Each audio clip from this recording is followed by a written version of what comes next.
ordinaire, une école maternelle et primaire qui accueille. Pourquoi l'utilisation de tous ces instruments juridiques pour Patrick Talon? C'est un jeune homme, un jeune Camerounais qui réside aujourd'hui en France, qui à la suite d'un accident de la circulation, un peu comme Larissa Nono, s'est retrouvé paraplégique. Mais Patrick Talon a eu le mérite de dépasser ce handicap. Aujourd'hui, en France, il a décidé de reprendre ses études.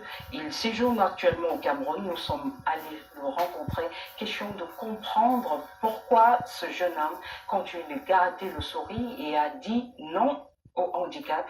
Il a dépassé son statut de personne paraplégique et il a décidé de vivre sa vie comme si de rien n'était. C'est pratiquement un coach de vie.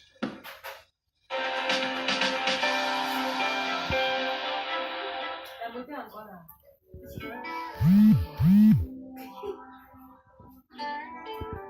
Comment te disent que je ressens, tes bienfaits sont trop grands. Du fond de mon âme coule de larmes, ils traduisent mes silences. Comment te disent que je ressens, tes bienfaits sont trop grands. J'ai fait un accident de la route le 31 août 2005. Je quittais Douala pour Bafoussam et la voiture dans laquelle j'étais a fait un mauvais dépassement en 3e position au niveau de l'entrée de la ville de Bafan. Et c'est dans ces circonstances que le véhicule est tombé dans un ravin. J'ai eu ce qu'on appelle une compression totale de la moelle épinière. En simple français, mes jambes inférieures sont devenues paraplégiques. Donc je suis handicapé à vie depuis le 31 août 2005. Devant toi je me repens, fais de moi ce que tu voudras. Subitement, une personne handicapée est quelque chose d'effroyable, on va même dire de dramatique. Ce n'est pas facile, parce que justement, je marchais, je courais, j'étais dans l'équipe de volley de mon établissement, voilà. Et du jour au lendemain, je dois découvrir un organisme que je ne connais plus. Je deviens étranger dans mon propre corps. Mon esprit devient étranger dans mon propre corps. Alors c'est quelque chose de très difficile sur le plan psychologique, mais sur le plan physiologique aussi, parce que désormais je vis avec une sonde sur moi. Désormais j'ai ce qu'on appelle une double incontinence. Je ne peux pas manger quand je veux, comme je veux. Désormais j'ai la contrainte que je ne peux pas m'asseoir plus d'un certain nombre d'heures parce qu'il y a des risques des escales qui sont très dangereux. Voilà, c'est très difficile. Mais maintenant, il a fallu accueillir. Il a fallu accueillir cette transition. Ça veut dire de la validité à l'invalidité. Il a fallu transformer ce nouveau état de vie.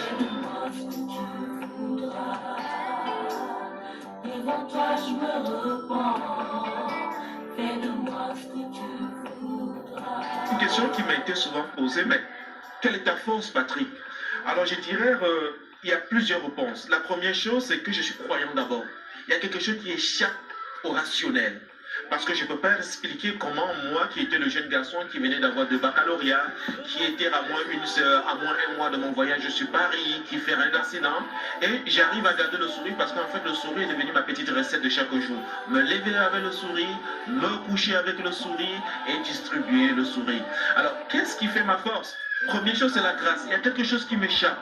Il y a quelque chose qu'il faut admettre. C'est Emmanuel Levinas qui disait la rencontre de Dieu se fait chez autrui. Il y a aussi dans cette rencontre avec autrui. Il y a des personnes que j'ai rencontrées dans la vie qui m'ont tiré vers le haut. Mais il y a aussi des personnes qui m'ont rappelé chaque fois que tu ne vaux rien. Handicapé veut dire mendiant. Handicapé veut dire vaut rien. Handicapé veut dire ta vie s'est arrêtée. Alors ces personnes, je les appelle des véhicules lents sur l'autoroute. Ils sont très dangereux. Parce que sur l'autoroute, ça va trop vite. Alors sur l'autoroute de la vie, j'ai choisi d'être avec les personnes qui m'apportent du sourire. Non, il y a eu la grâce. Il y a eu des personnes que j'ai rencontrées. Mais je crois aussi qu'il y a un élément qui est fondamental, c'est ma famille.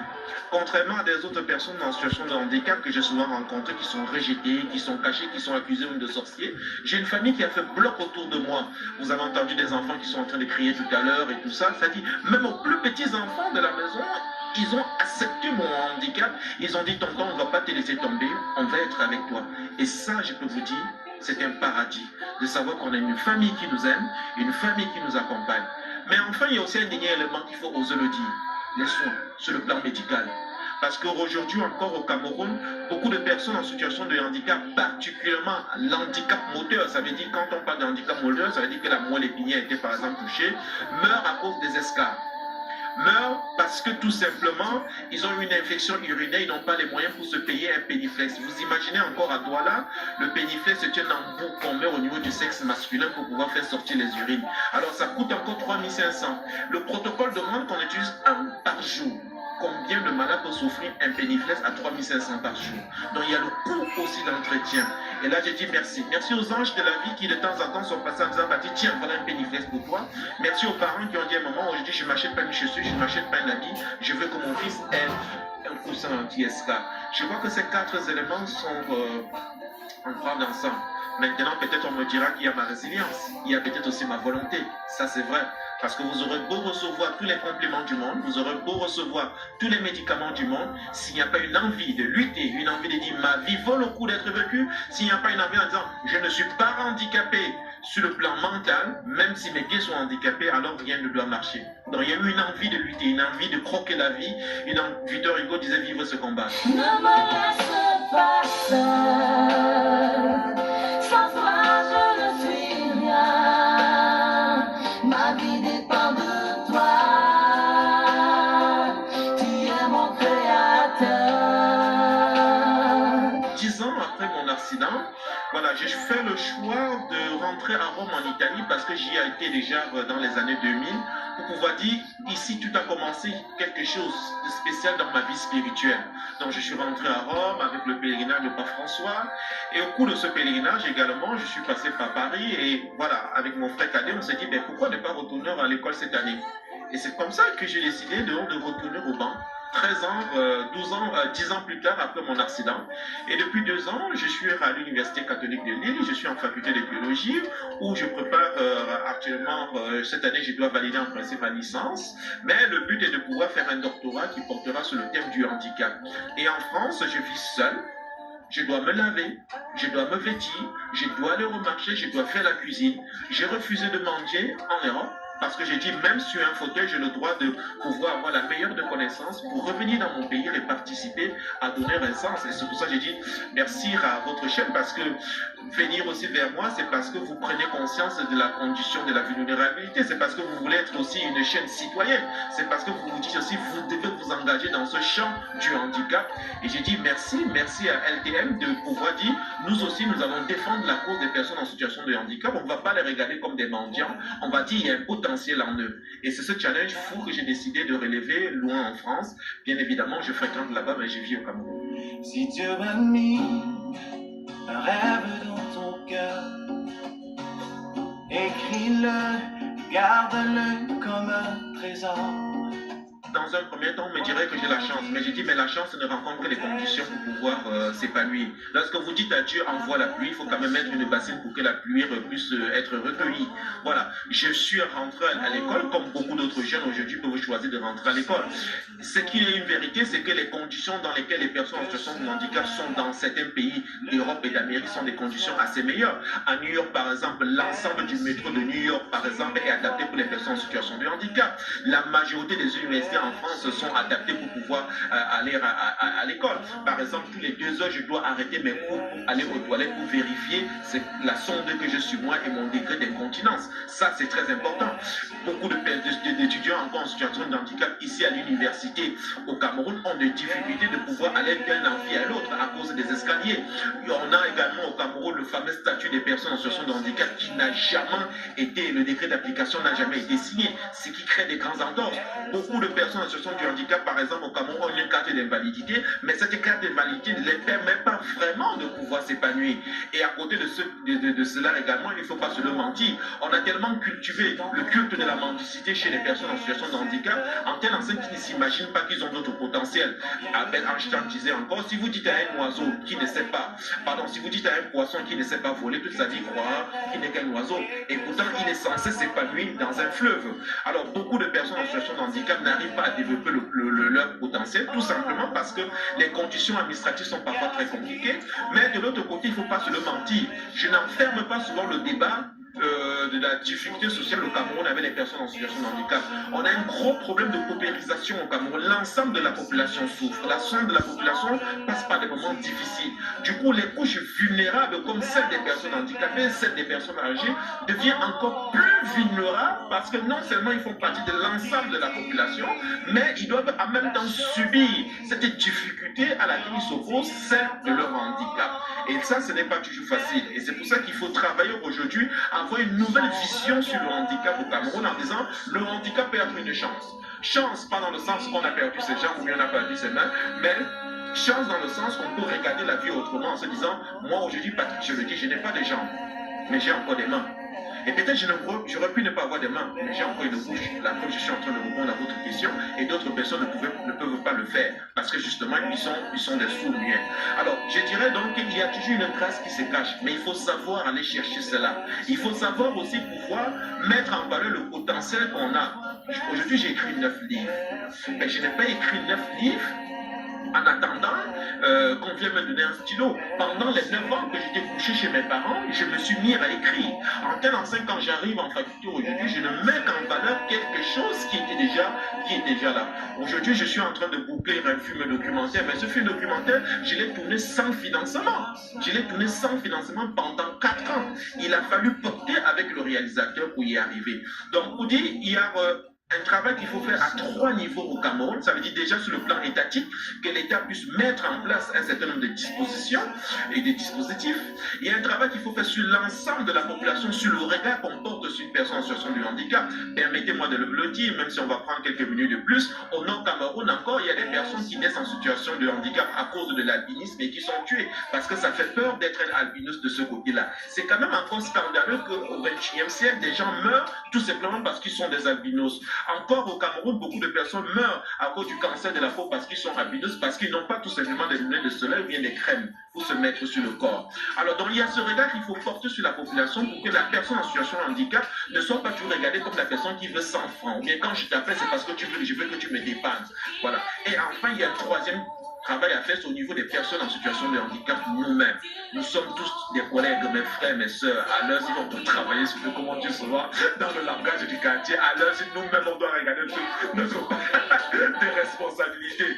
Est-ce qu'on n'a pas une part de responsabilité? C'est vrai, les gars ne font rien pour nous. C'est vrai, il n'y a pas d'argent, rien. Mais est-ce que, quelque part aussi, nous aussi, on ne doit pas apprendre à être honnête, par exemple, dans nos associations? Parce qu'il arrive parfois qu'en tant que personne en situation de handicap, nous créons des associations et on est parfois plus frappés même que ceux qui frappent du côté de Yaoundé. Parce que quand un gars recherche de tourner 50 millions, on a mis les dit comme mon papa. Le gars l'a fait fort. Mais même moi, les mbolos que je prends là dans l'association là, je viens aussi de déstabiliser les collègues handicapés. Voilà. Et j'ai dit non, il y a tout ce travail qu'il faut faire. Et à la question qui m'avait été posée un jour, ne faut-il pas un sénateur handicapé au Cameroun, ou bien ne faut-il pas un ministre handicapé? Je réponds toujours en disant aussi que je crois que ce n'est pas le handicap qui fait la fonction, c'est la mentalité, c'est le mental, c'est la moralité. Parce que si on nomme une personne en situation de handicap ministre parce qu'on dit qu'il va pouvoir faire des choses pour les personnes en situation de handicap, je dirais mais non. Je crois qu'il faut plutôt un état d'esprit global, qu'on puisse prendre conscience qu'on doit faire quelque chose pour l'ensemble de la nation. Et celui qui est nommé à la fonction avec ses compétences, qu'il soit handicapé ou pas, le plus important c'est qu'il travaille pour la nation. Malheureusement au Cameroun, on a beaucoup de personnes qui sont handicapées sur le plan mental, handicapées sur le plan institutionnel, handicapées sur le plan moral, parce que quand un individu a quand même le culot de détourner 50 milliards, mon père, tu es courageux quand même. Respect. Pourrais-je m'en sortir? Pourrais-je même réussir? Sont des questions qui me hantent quotidiennement. Bien que les temps soient durs dans ces situations.